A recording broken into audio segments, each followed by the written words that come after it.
If you look at most of the videos on our channel, there's over 270 of them. Almost all of them are shot in 4K. So today we're going to explain why we shoot primarily in 4K and not 1080. The first thing is that both of us are visual artists, and as such we spend an enormous amount of time looking at their media. We always want the best experience. We want for us first to see it best, and then we want our viewers to see it best. This is how it is. As an artist, you have to be perfectionist, don't you think? I think so, and I think the tools have evolved that help us make that high quality footage. I mean, now you can shoot in mirrorless cameras, DSLRs, even our cell phones give you the ability to shoot in 4K, and some of those devices even let you shoot in 5K. So yeah, just there's so many resolutions out there that you can shoot your media in. And so the higher the resolution, the better your art looks. And many people even argue, they're like, I cannot see the difference between 1080 and 4K. The human eye cannot even see it. And I disagree with that. We see it. But with that said, I do think it depends on what kind of device that you're viewing the 4K videos on. If you're looking at a device that can only handle 1080, then sure, 4K and 1080 is going to look pretty much the same. But if you're looking at it on a 4K monitor or 5K monitor, then yes, you're going to see a pretty big difference. That's right. So it's worth mentioning what devices we view our media on. And it begins on a iMac 5K Retina, which is what we edit on currently. And this monitor at the time it was made was the best ever, and it really makes a big difference. Even between 4K and 5K there's quite a lot of a big difference, but on there you see all the little flaws in your footage, and you're close to it too, so you start becoming very self-conscious and critical to the quality that you're able to produce. And then when we publish our media and when it arrives to our home theater setup, we are using a Samsung TV, which is 65 inches and 4K and HDR. It's also curved so it can be seen from the whole room. And it's really nice. Like once you go there, it's really hard to go down in your quality of the viewing experience. I remember the first time we bought that TV, and our main justification is that, hey, we're shooting videos on YouTube now. We're shooting in 4K. We want to see our media in the best possible light and resolution that we can. And the nice thing is, those 4K TVs are coming down in price all the time, so they're not that expensive. So if you want the best viewing experience, especially for your own media, then it's definitely worth investing in a high quality monitor or a TV. The latest addition to our home theater is a soundbar, and it's by Majority. It's called the Majority Teton Soundbar, and we're so delighted to have that because now we can experience another dimension of our videos, which is the sound quality. That's true, and if you have seen our channel, you've seen countless videos of us being on a quest to improve our sound all the time. Especially we are two people, getting both voices in the same time is quite challenging in the field, but that's only the recording part of it. I've been looking for a soundbar for quite a while, and I looked around, the prices were crazy. Like it was like 700, 800. I was like, really? For a soundbar cost half the TV's cost? And I was so delighted to find out about this one that you got by Majority. It's so much lower cost, and it's really lightweight and easy to use. It was extremely easy to set up. The manual is actually quite small because there's not a lot to it. All you have to do is plug it in, and there's also a remote control, and you just really have to change the input and make sure that that's correct. And then you can plug and play your cell phone, you can connect through Bluetooth. There's all different ways to connect devices to stream your media.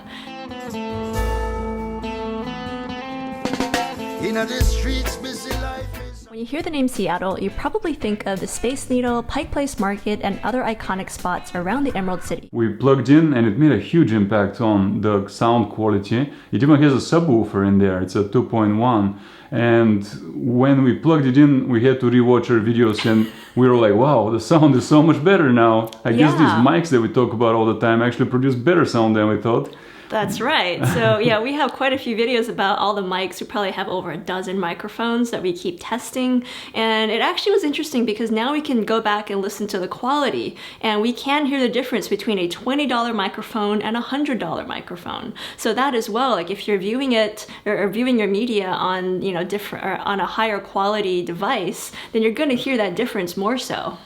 That's right. So when you start thinking about media production, you always want to think about input and output. And whatever you record with, that's your input. It could be a camera, it could be a microphone. And then you also have to think about the output and the export that you're producing, and then what device is going to be consuming that output so that from A, B, C, all the way, you're able to deliver the highest quality that way.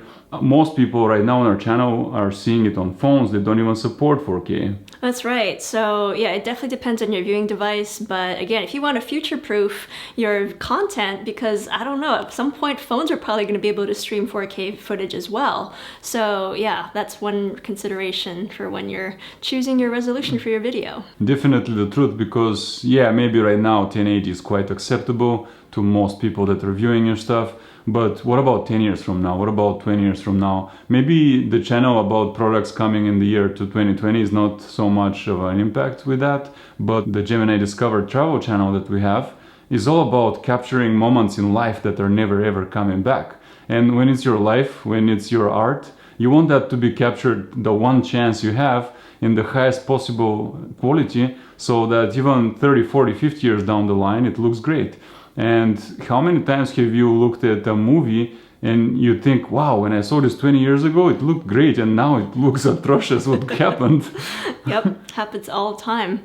And I guess with that said, we can talk more about, how shooting in 4K affects your editing process. Because if you shoot at a higher resolution, you're able to do a lot more in post-production. You can zoom in more without losing as much quality. You can get screen captures or screen grabs from your video. So shooting in 4K also gives you a lot more flexibility in post-production as you're editing your video.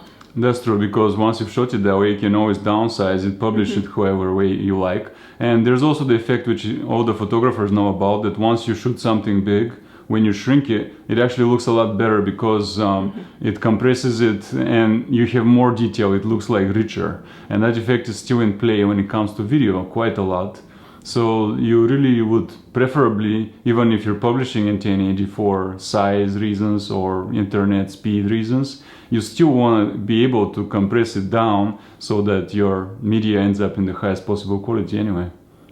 But since we're talking about highest possible quality, there are also, some cameras like the GoPro let you shoot in 5K. Some of these Canon cameras let you shoot in 8K. So why aren't we shooting in 8K right now? Well, because just about nobody has an 8K viewing device, and that's just the fact. But there's a bigger problem, and that is storage. We're already, because we shoot 4K, on the ropes constantly when it comes to storage. We're buying hard drives like crazy. I swear like half the profit of this channel goes to hard drives. I think so. So that is a downside. There's definitely a downside, and that is cost, that is time and storage space. But we have decided to bite the bullet. Yeah. Also processing power, like you have to have a computer that's able to process that 4K video, or 8K if you choose to shoot 8K. There is a channel, the 4K relaxation channel, that we watch, and he always shoots in 4K, and he's actually shooting in 8K now. We watch his videos and we're like, wow, that resolution's amazing, but it's hours of 8K footage, and I just can't imagine how many hard drives he's had to purchase. Yeah. So shooting 4K, shooting 5K, 8K, there's definitely a higher cost. You need faster memory cards, you need faster hard drives, faster computer, ideally fast internet speed to upload those videos. So there's definitely a cost in doing all that. Yeah, and as we stand right now, 8K just seems unfeasible. However, the TVs themselves by Samsung at least have gotten extremely good. And if you are to purchase an 8K TV, which they now sell, I think for the last couple of years at least, I went to the conference by Samsung and they showed us the technology. It's called upscaling. And it means that the 8K TV, which honestly to justify that resolution has to be like 100+ inches at that point. And you see it pick up a 4K stream, and even live it can upscale it so it looks amazing even though it wasn't shot in 4K or exported in 4K. So with that said, I have seen with my eyes the tech that they showed me at the conference, and I know our 4K footage is going to be upscaled on 8K TVs very well too. But that's not the case with 1080, for example. As a summary, many people are probably quite alright with 1080. Many don't even have devices they can play more, but in the future that's more and more going to be changing. Phones already exist, they can play 4K, and TVs, all of them almost on the market, play 4K, and from here on it's all higher, so think ahead.